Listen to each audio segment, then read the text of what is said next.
This video will show you how to use observation points to obtain model output at specific locations in different types of grids. As you can see, 3 types of grids were used to simulate one aquifer: the 3D regular grid, the quad-tree U-grid with some local refinements, and a Voronoi U-grid with some local refinements. So all type of grid will report the computed head for each individual cells, but because of the difference in cell distribution among the grids, it is hard to make fair comparison of the simulation result on a cell-to-cell basis. This is where the observation point becomes useful. With observation point, you can ask the model to report the computed head at a specific location as defined by the observation points. Next, I'm going to show you how to add observation points in a GMS file. So in this GMS file, simulation has already been completed with a 3D normal grid, a quad-tree U-grid, and a Voronoi U-grid. Let's start with a 3D grid. To add observation point, you need to create a new coverage under the conceptual model. Give it a name such as observation point. And because we are only interested in the simulated head, you want to check this box in front of head. Next, we can start putting in points. The easiest way is using add point tool. After you add point at specific location, select all of them and change their type to observation points. This tells the model that you want to get result at this location. Now you can map this coverage to ModFlow. After that, make sure you go to ModFlow observation and see if the box in front of this coverage has been checked. Let's click OK, and we can start model run at this moment. After the simulation, you will see an error bar showing up at each point. That means a data has been computed for each point. Now you can click on the point and go to the computed head column and look at the simulated head. You can also view the coordinates of these points by expanding these 3 columns. In this case, we want to copy the coordinates into an Excel file for comparison. We also have 3 columns prepared for different type of grids. In this case, we copy this under the 3D grid column. And next, we will repeat that with the U-grid. Let's do the quad-tree U-grid first. So after we select the quad-tree U-grid, we notice that those error bars are still there. This is because the model assumes we are still using the 3D grid data, and we have to change it under the display. Next, let's map the coverage to ModFlow. And again, we need to check it under the observation. It will look a little bit different because of the different type of grid.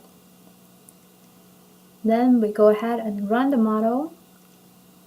This time we see the error bar, and we can obtain data from each point.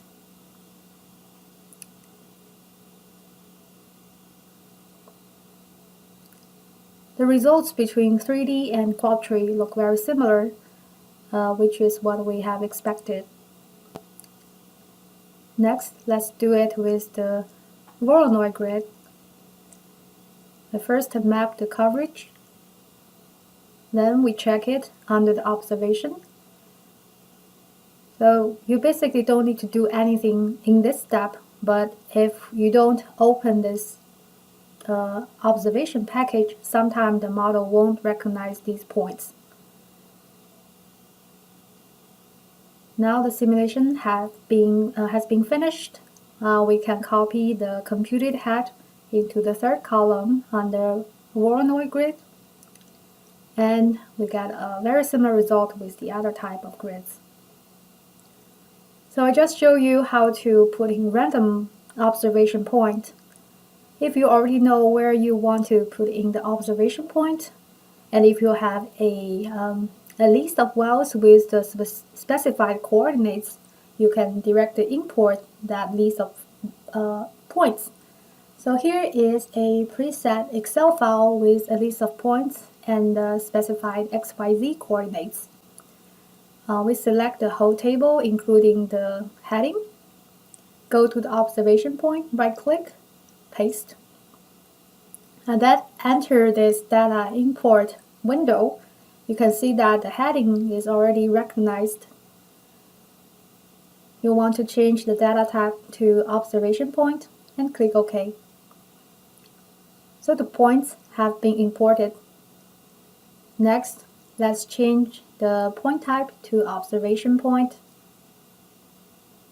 And now you can map them to MapFlow and check them under the observation package. Make sure they are all included and run the model.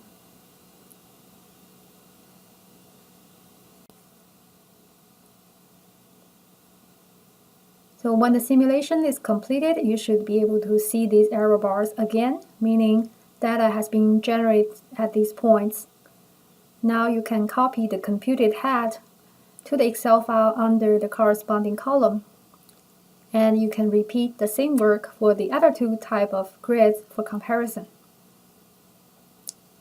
So I just showed you how to import observation point coordinates from an Excel file.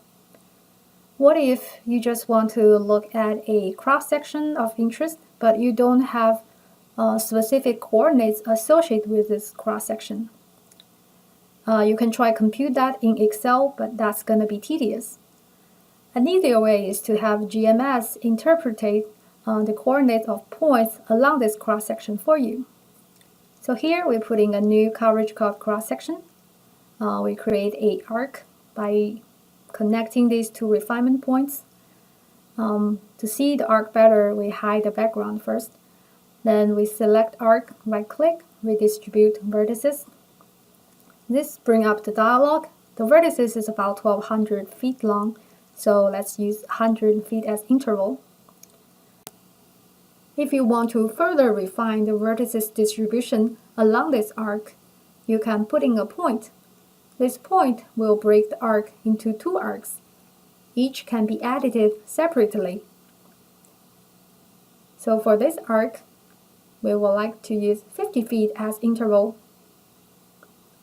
And that will give us vertices of interval equal or less than 50 feet, depending on the total length.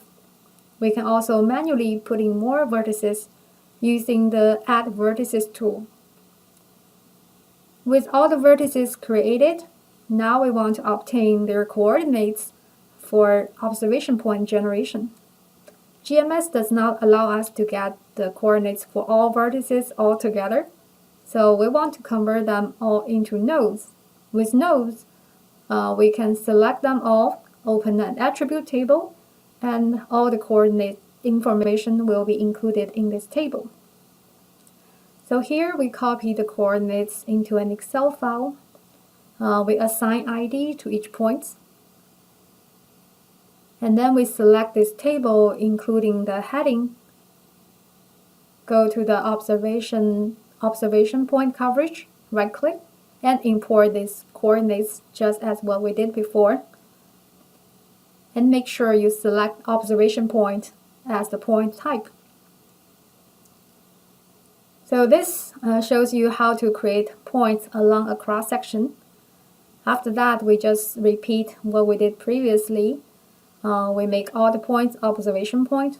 We map this coverage to the specific grid, check the observation, and run the simulation to get the results.